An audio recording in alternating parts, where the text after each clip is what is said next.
Hello guys, আসসালামু আলাইকুম। আজ আমি রান্না করব চিকেনের কোরমা। এটা হচ্ছে ব্রয়লার মুরগির মাংস। তো এগুলোকে আমি এরকম পিস পিস করে কেটে ধুয়ে নিয়েছি। তো এর জন্য প্রথমে আমি কড়াইটা গরম করে তেলটা দিয়ে দিয়েছি। দেওয়ার পরে হচ্ছে যে দুটা তেজপাতা এবং 4 টুকরা হচ্ছে শুকনো মরিচ দিয়ে নেড়ে নিয়েছি। এরপরে হচ্ছে যে দারুচিনি নিয়েছি 4টা। তারপরে হচ্ছে 3-4 টুকরা হচ্ছে যে এলাচ এবং পেঁয়াজ কুচি দিয়ে এটা ভেজে কুসুম কালার করে নিব। তো আমার পেঁয়াজটা কিন্তু হালকা কুসুম কালার হয়ে গেছে। এটা কিন্তু আর বেশি ভাজা যাবে না, কারণ আমি যেহেতু মাংসটা সাদা রাখবো সেই জন্যই হচ্ছে যে একটু কম ভাজতে হবে। হ্যাঁ, তো এখন হচ্ছে যে আমি আদা, রসুন, পেঁয়াজ, জিরা, তারপরে কাঁচামরিচ একসাথে ব্লেন্ড করে রেখেছি। এখন সেটাই আমি দিয়ে দিব।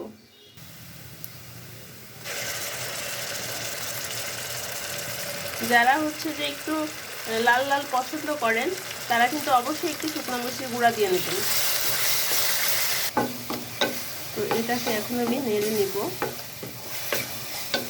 আমি যেহেতু সাদা রাখবো সেই কারণে হচ্ছে আমি শুকনো মরিচের গুঁড়া দিইনি। যারা পছন্দ করেন তারা একটু মরিচের গুঁড়া দিয়ে নেবেন এই সময়। তেলটা মনে হচ্ছিল একটু কম হয়ে গেছে, তো আর একটু তেল দিয়ে নিলাম। আপনার তেলটা নিজের পছন্দ অনুযায়ী দিয়ে নেবেন, একটু পরে দিলেও কোনো সমস্যা নেই। তো দর্শক দেখতে পাচ্ছেন এটা কিন্তু আমার হয়ে গিয়েছে। বেশি লাল করা যাবে না, যেহেতু সাদা মাংস করবো সেক্ষেত্রে লাল করা যাবে না। এখন দিয়ে দিব লবণ। লবণটা আপনারা যে যার স্বাদ মতো দিয়ে নেবেন।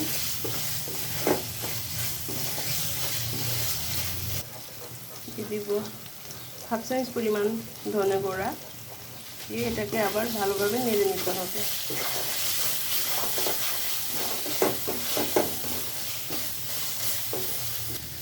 এখন দিয়ে দিব ধুয়ে রাখা মাংসটা। এখন এটাকে ভালোভাবে মিশিয়ে নিব।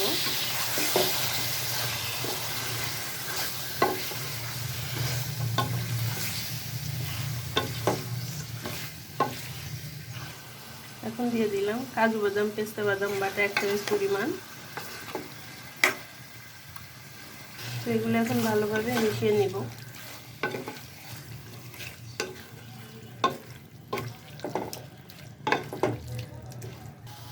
দিয়ে দিব কাঁচামরিচ।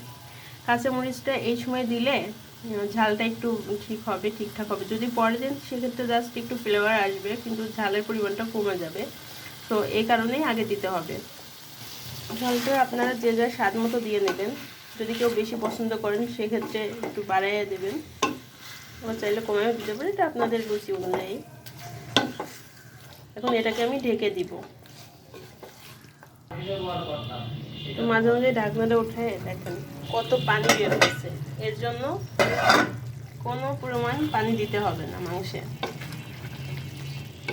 একটা রোস্টের মতো কালার চলে আসছে।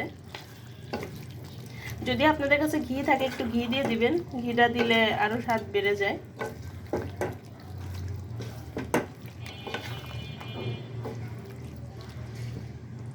আবার ঢেকে দেব। এভাবে 10-15 মিনিট রান্না করব।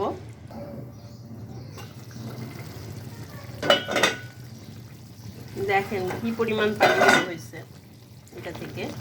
তো এর জন্য কোনো পরিমাণ পানি দিতে হবে না। তারপর যদি আপনারা চান যে হচ্ছে না, পানি একটু লাগবে, সামান্য একটু পানি দিতে পারেন। তবে এই রান্নাটা করার সময় চালটা মিডিয়াম আঁচে রাখবেন, তাহলে দেখবেন যে পানি আর লাগবে না।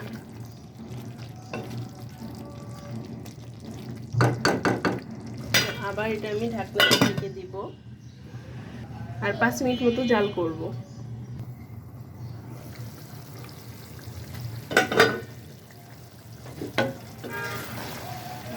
দারুণ একটা গ্রান বের হয়েছে। আপনারা আসলে এটা রান্না না করলে বুঝবেন না যে এটা ঠিক কতটা টেস্টি হয় এভাবে রান্না করলে। এখন আমি দিয়ে দিব হচ্ছে দুধ।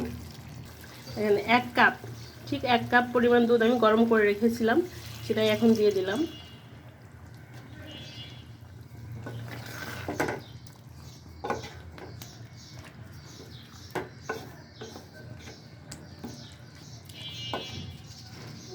এটা দিয়ে আবার একটু ঢেকে দিব। তো দেখতে পাচ্ছেন রান্নাটা হয়ে গেছে। এখন আমি এটাকে চুলা বন্ধ করে দিব।